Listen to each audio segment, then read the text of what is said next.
Everyone sees the match. Everyone sees the highlights put on social media. But what they don't see are the 3 a.m. wake up times, the delayed flights, the 10-hour waits at the venue, the gas station dinners. Today, I'm looking at a typical show day for an independent pro wrestler. And I give you a clue. It ain't so glamorous. My name is the villain Marty Skirl, and I've been a professional wrestler for over 20 years, competing all over the world. And this is part of my new YouTube series where I discuss all things pro wrestling. So please do me a favor, like and subscribe. Now, I myself just got back from an independent wrestling show last night in the Bahamas for All Caribbean Wrestling. And it got me thinking. I feel like there's a lot of misconceptions of what a typical show day might look like for an independent pro wrestler. So today, I'm going to take you guys step by step through what a show day looks like. I myself have been doing independent wrestling shows for over 20 years now, so I have a lot of experience when it comes to indie wrestling shows. So this should be a fun one. But show days, sometimes the day itself ain't so fun. Of course, in the ring, that's where the magic happens. That's always fun, but typically that may only last for 10, 15, 20 minutes. But the show day, that can be a really long day. And starting from the get-go, typically when you have an independent wrestling show and you're flying in, I'm talking more from the stance of an indie wrestler in America, but it does happen in Europe as well, and obviously other countries. But typically, you're going to be flying in the day of the show. Sometimes, if you're lucky and you want to, you can fly in the night before. But a lot of the times with independent promoters, they're obviously trying to save as much money as possible, right? I mean, they're obviously doing this to make money. So a lot of the times, they're going to want to fly you in day of, because otherwise they're going to have to get you 2 nights of a hotel. So they're trying to keep expenses down. Now, going with that theme of trying to save money, typically you're always going to be on the first flight out of town. This is for multiple reasons. One, it normally is the cheapest flight, but 2, it's also the most likely flight to not get delayed or not get cancelled. Typically, the first flight out of an airport is going to be okay. And also, of course, you want to make sure that you can get to the town, right? You don't want to get a later flight, then it gets delayed, and then you're missing the show. So what does this mean? Well, if you've got a 6 a.m. flight, a lot of times they suggest that you're at the airport 2 hours early. I can't say I always do that. Typically, I'll probably try my luck and turn up maybe an hour before. But even still, if you've got a 6 a.m. flight, you've got to be at the airport for 4 a.m. or 5 a.m. You're probably going to be waking up at like 3 a.m., right? So you're waking up at 3 a.m.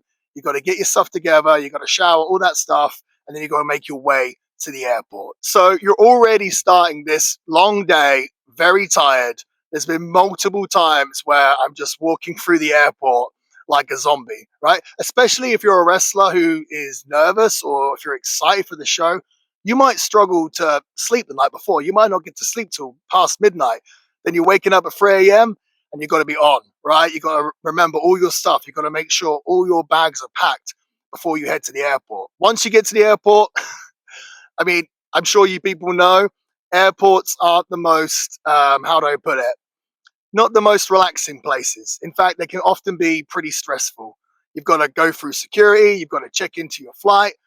First of all, when you get there, you've got to make sure and confirm that your flight is not delayed. Because in this day and age, a lot of flights do get delayed, if not cancelled. And it's always in the back of your mind, just like, oh, please, can I have a good travel day? You've got to go through security. You've got to do the whole deal. You're running on no sleep. And now you're in the airport. Now you've got to wait for your flight. Maybe you're hungry, so you decide to try and pick up some food. And then you realize that you're in the airport and everything is like double the price. All right. You want to buy a bottle of water, you're probably looking at $5. You want to buy something to eat. If you want to sit down and eat, you're looking at $30, $40. So trying to eat in the airports is not the best for independent pro wrestlers. Typically, most indie wrestlers, again, they're trying to save as much money as possible. For them, it is work. So they want to try and come home with the most amount of money. And going through the airport, buying food and drinks, it's not ideal. If you're lucky enough to have a direct flight, that's always nice. But I'd say 8 times out of 10, you're going to have to do a layover as well.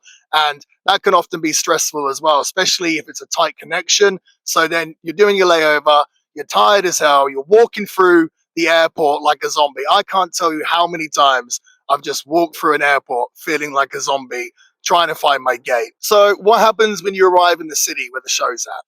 So typically you're going to be landing relatively early, depending on how long the flight is, obviously, but you're arriving in the morning. And most likely you're going to want to check into the hotel. So a lot of times on these indie shows, you will have someone come pick you up, normally a helper from the show, maybe even another wrestler or a trainee wrestler will come pick you up. If the hotel is near the airport, which typically promoters do book because it's easier when you got to fly out the next morning, we'll get to that.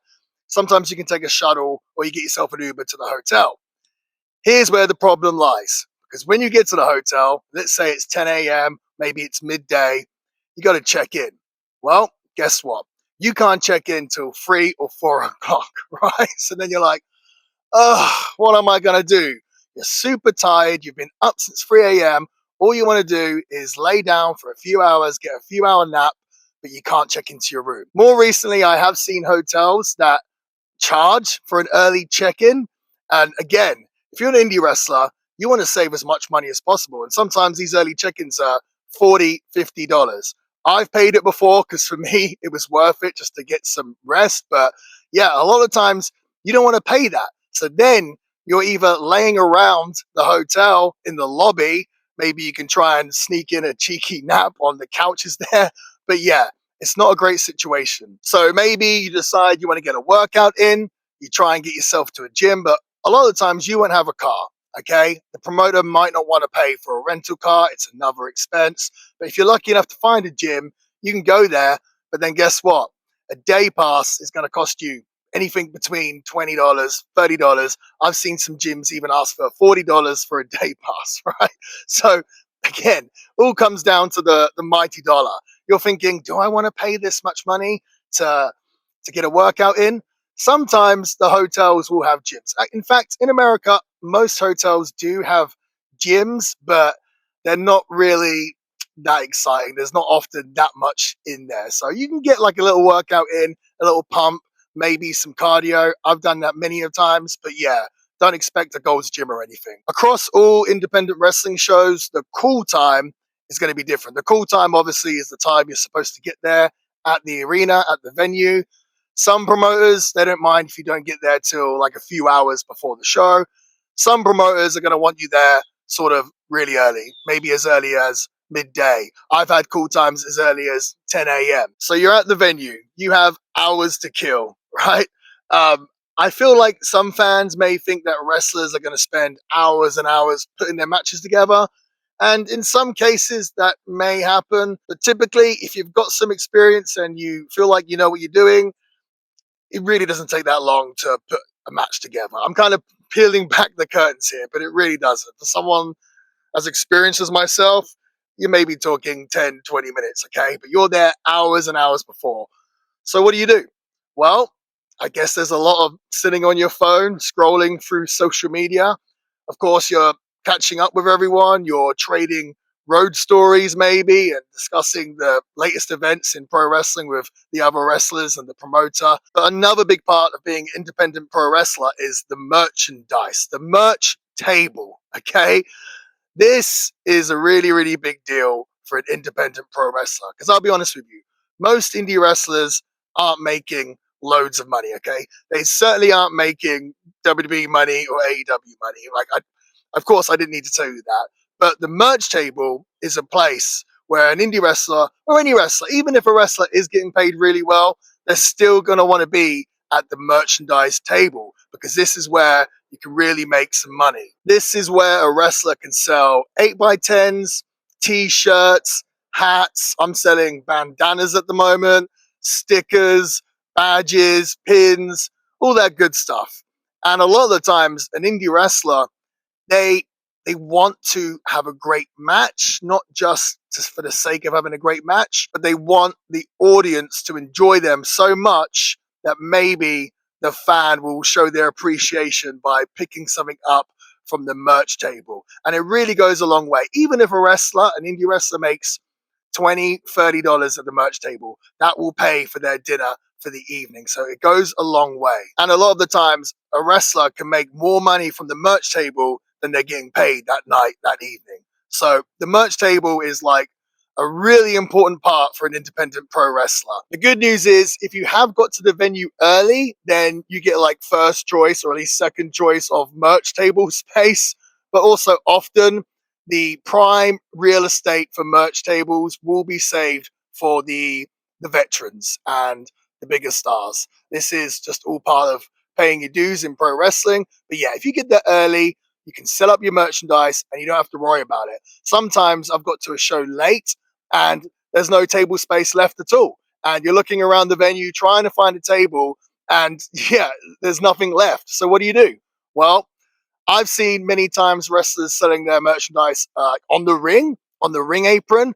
That's what we used to do back in the day in PWG and Reseda, because the building was so small, there really wasn't any space for tables because the whole venue was full of chairs and full of people. So we used to sell our merchandise around the ring. And you know what? It actually was a really quite unique experience. Also at the merch table, this is a great place to interact with the fans, where the fans get to meet you. And honestly, this is often the highlight of the show for many independent pro wrestlers. It's a great feeling having fans come up to you who want to support you, who want to buy your merchandise and want to take a picture with you, want to get an autograph.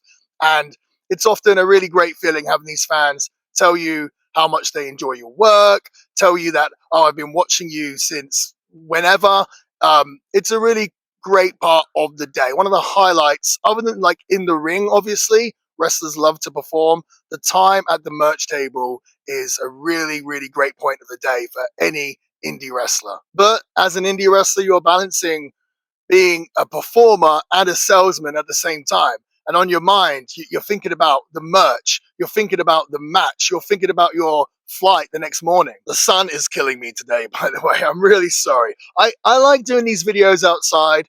What do you guys think? Would you rather me do the videos outside in the nature and the fresh air? Or would you rather me do it at home in my office? Please let me know in the comments. And whilst you're at the show, you're going to want to find out where you are on in the card. Now, I don't want to ruin this for anyone, but in this day and age, how do I put this?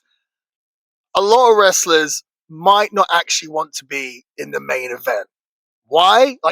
Why wouldn't I want to be in the main event? Well, the answer is quite simple. A lot of the times, as an independent pro wrestler, you're really concerned about selling that merchandise. So typically, you want to be on in the first half of the show. Why? Well, because then you can sell your merchandise in the intermission, the interval. Okay, you go on in the first half, great spots. First match, every indie wrestler loves being the first match, the opener. The crowd is not spoiled yet, they're still hot, they're ready for action. Typically, the crowd's always great during the first match. Or you want to be on just before the intermission. So you can do your match and then you can head straight to the merchandise table and meet the fans and sell your merchandise. So I don't want to ruin that for anyone, but a lot of pro wrestlers don't actually want to be in the main event. So now the show is over, you're done and dusted, and you're hungry, right? You've barely eaten all day. You probably didn't eat at the airport because it's too expensive. So what are you going to eat? Well, unfortunately, now the show's over and you've had to wait around all day, and typically it's going to be late, right? Even if the show finishes at 10 p.m., sometimes they can go on even later. I've been on shows that have finished as late as gone midnight, but you got to wait around. Typically, you're going to have to wait around for your driver to be ready or whoever you're going with, and you're leaving the venue and you want something to eat. Well, good luck, okay? Depending on where you are, often food options can be very limited, right? This might mean going to a gas station, maybe a Wawa if you're lucky, but often maybe a Quick Trip or whatever else it might be. And your dinner, you don't want to eat bad, right? So you don't want to eat things like chips or whatever else. So maybe you're just eating like a protein bar. Maybe if you're lucky, you might get a wrap. The options that late really aren't that great.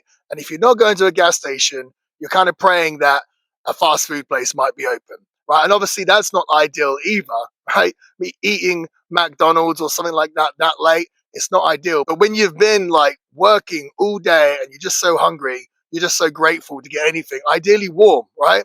So a lot of times you will go through a McDonald's drive-through or something, and you'll try and eat as healthy as possible. Most likely, you're not doing a nice sit-down meal. Okay, I love to be able to finish my match and then go have a nice sit-down meal, but often that's just not realistic. Okay, if it is, I'm often there searching on my phone, trying to find restaurants that are local, that are open till late. But I'd say 9 times out of 10, that just isn't realistic. So you're going to one of these places, you're eating fast food, and now you've got to get back to the hotel. Depending on where the show is and where the hotel is, you're probably not going to get back to your hotel till midnight, maybe 1 a.m., even 2 a.m.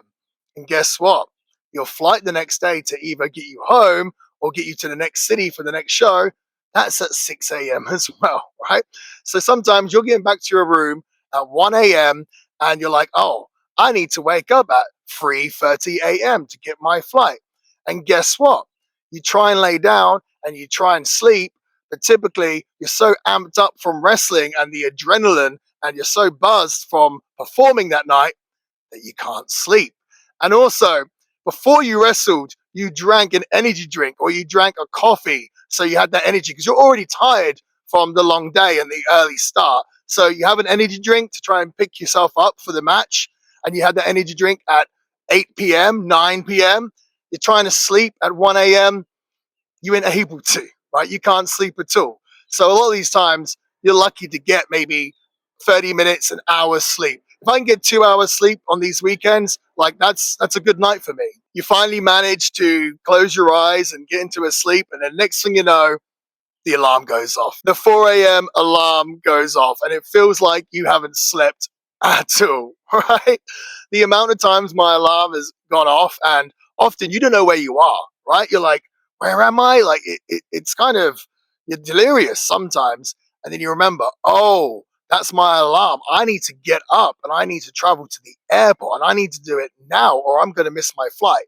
The amount of times my alarm's gone off and I've been like, can I miss my flight? Can I maybe just try and get on a later one? But then you're like, no, I want to go on this flight and I want to get myself home.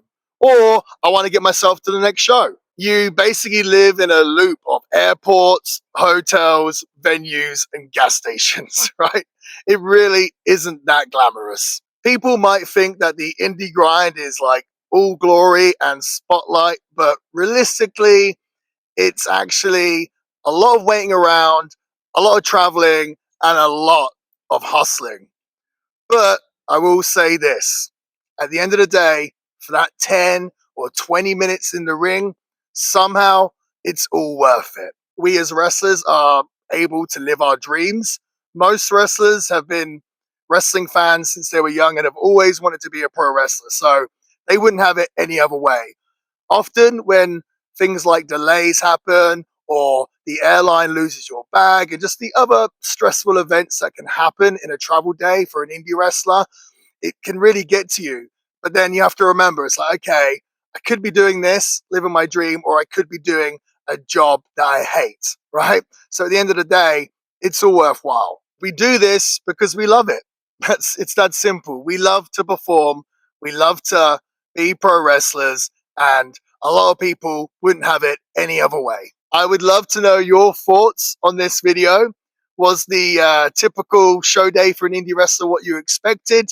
And do you think you could do the indie grind and become an independent pro wrestler yourself? Is it too much, or would you be able to do it? And until next time, guys, whoop whoop!